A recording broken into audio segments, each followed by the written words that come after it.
Donald Trump knows that we know. He knows we're aware he's hiding the Epstein files, that he's burying his disastrous economic numbers, and he knows we see that he has never been weaker, not just in his presidency, but in his entire life.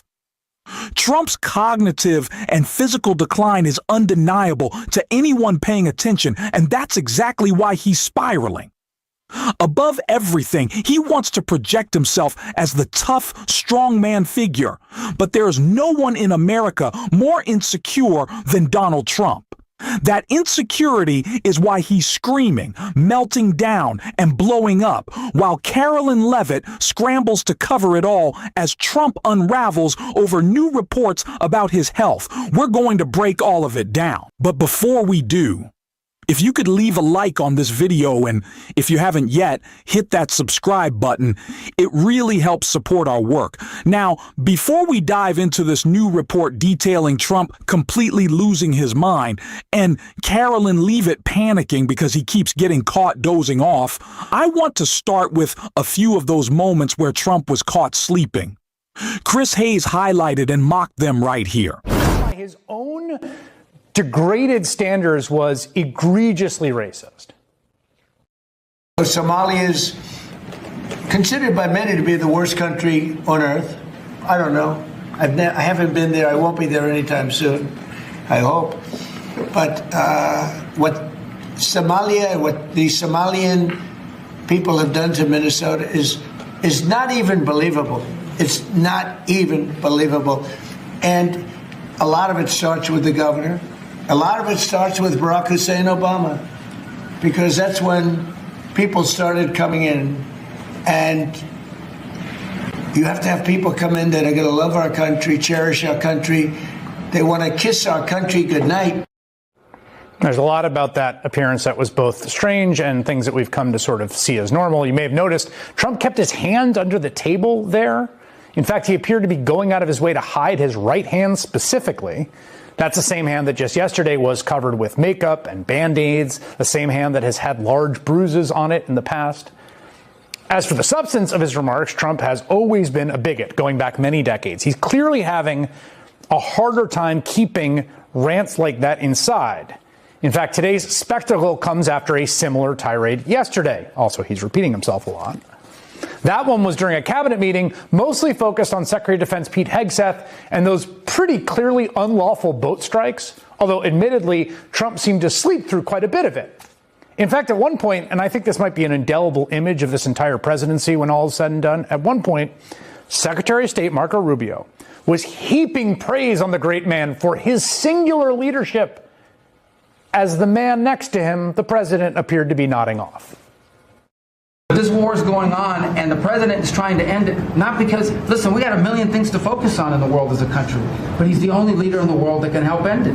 And that's why even as we speak to you now, Steve Woodcock is in Moscow trying to find a way to end this war, to save lives of 9,000 people, Mr. President, as you know, are dying every week.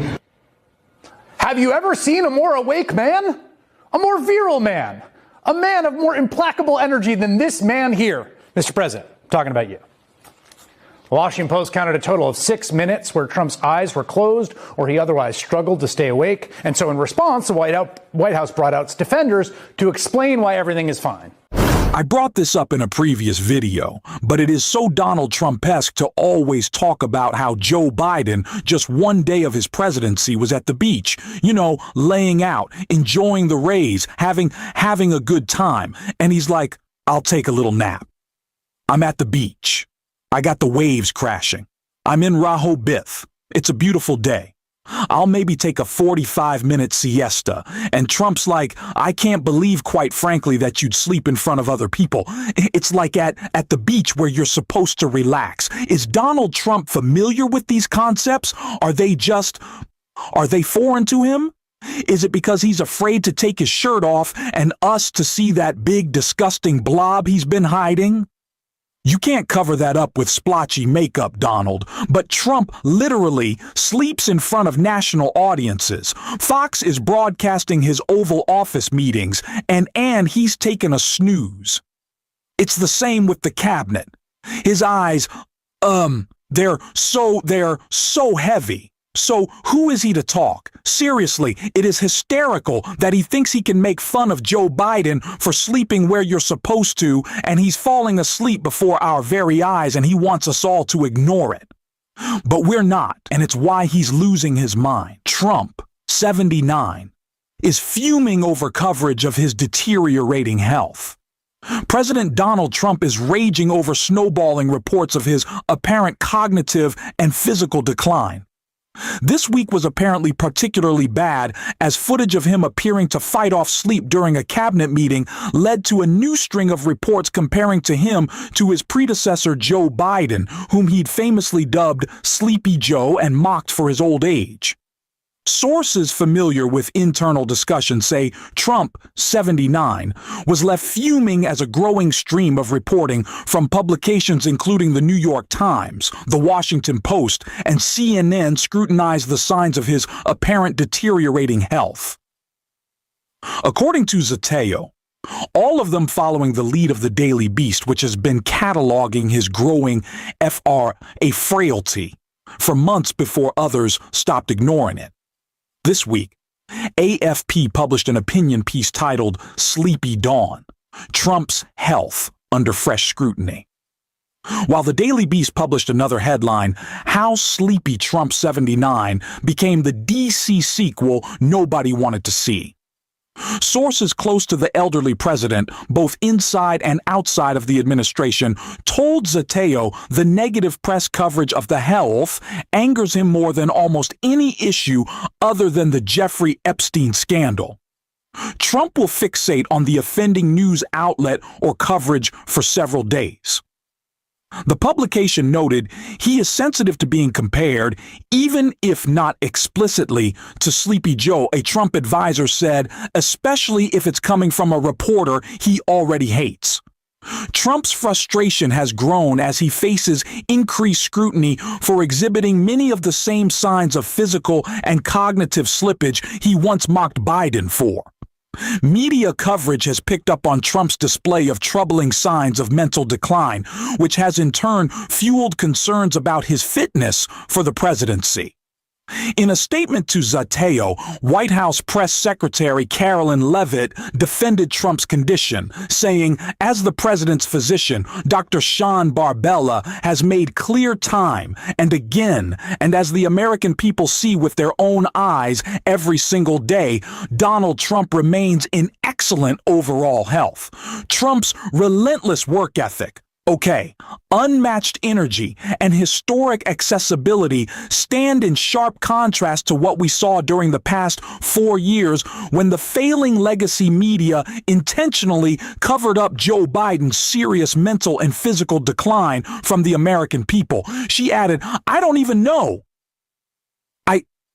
I guess like the hypocrisy is baked into it all, but how an administration that has been defined by what it has covered up. If we're talking about Jeffrey Epstein, if we're talking about Donald Trump's tanking economy, if we're talking about Donald Trump's tanking Donald Trump, he himself is falling apart. How you can accuse the media of running cover for Joe Biden? Fox literally on several occasions has had hosts, namely Sean Hannity, brag about the fact that they don't talk about Epstein. Sean Hannity went on a radio show and bragged about how he did a whole hour in which he wouldn't even mention Epstein. Like they are talking openly about their propaganda. And you're saying that it's Democrats who were covering up. Donald Trump quite literally covers up his hand with makeup to hide the bruises from his deteriorating health. How is that not a cover-up? You have put little obstacles in the way. There was a plane in the Oval Office and a chair used to block his cankles. He sits behind a desk so no one can see him falling over. He covers up his hand with his other. That is a cover-up. Get out of here with the legacy media. It's all Jake Tapper wanted to talk about. Maybe now, finally, he'll bring up Donald Trump's cognitive decline. But of course, that is not the only cover-up we are seeing right now as Pete Haggett desperately tries to cover his ass for his war crimes, for his leaks, and it's all getting called out by Senator Mark Warner right here. have questions today specifically about that mission and about that attack that Admiral Bradley could not answer? I had questions both on process that I've got to get answers for, but the underlying theory of the case, and you mentioned this earlier in your opening, that obviously these drug cartels are dangerous. We need to stop them.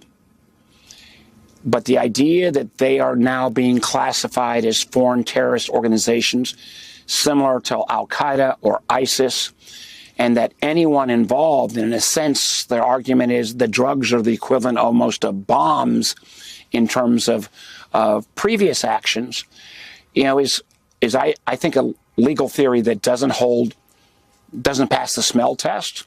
I'm not sure that we can hold General Kane or Admiral Bradley accountable for that underlying legal decision.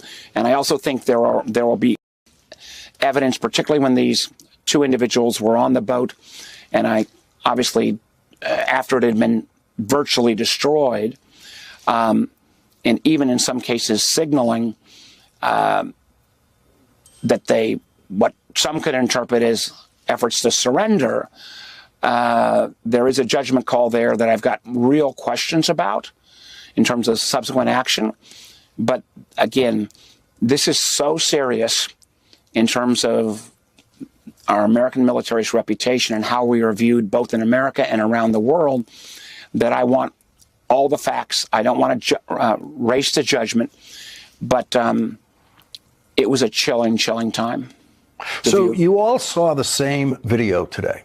And we hear Senator Cotton saying he thinks they were probably trying to turn over the boat. I know enough about those boats to know there was no boat there. It's impossible for there to be a boat after a missile hits that thing. There's debris left of that boat. Those outboard engines are on fire instantly because they're filled with fuel. The fuel tanks are all burning on fire. Those engines are probably at the bottom of the ocean by the time that second strike occurs. But Senator Cotton says he believes he saw them doing things that merited them being killed. What you seem to be suggesting is what you saw them doing might have been a normal thing that people in distress like that do, some kind of waving or signaling for help. Right. And again, you ask a very appropriate question, and I have a very different judgment than Senator Cotton. But I am not going to reach, a full conclusion until I get all the facts. I just think, again, we're talking about the United States military and an action that could have constituted something that is illegal under the rules of law. There's nowhere left for him to run, nowhere to hide, nothing that can save him. Donald Trump, you've been caught, plain and simple. And we're going to keep talking about your declining health. Now that we know it especially enrages you, I'm honestly thrilled to cover it even more. It's going to be fun. In fact, I'm pretty sure I've made more videos on Trump's health than any other political YouTuber, and that is an honor I proudly claim because this topic needs constant attention, and I promise you, I'll keep covering it every single day. If you want to support that, you can hit the subscribe button and leave a like on this video. If you stayed till the end, drop a blue heart in the comments.